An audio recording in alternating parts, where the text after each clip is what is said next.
ஏ அப்பா அப்பா ஒன்ன போல யாருமே இல்ல, எனக்காருமே இல்ல.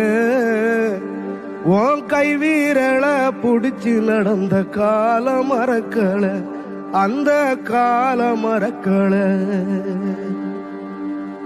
10 மாசம் தாய் சுமந்தா மொத்தத்தையும் நீ சுமந்து நித்தரத்த வேர்வ சிந்தி ஒளச்ச சாமி நீ.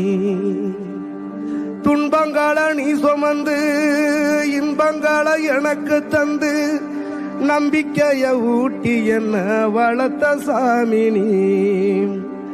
ஆதரவா நீ இருந்த ஆலமரம் போலிருந்த, ஆதரவா நீ இருந்த ஆலமரம் போலிருந்த, தாடி மிச வச்சு வந்த தாயினி அப்பா.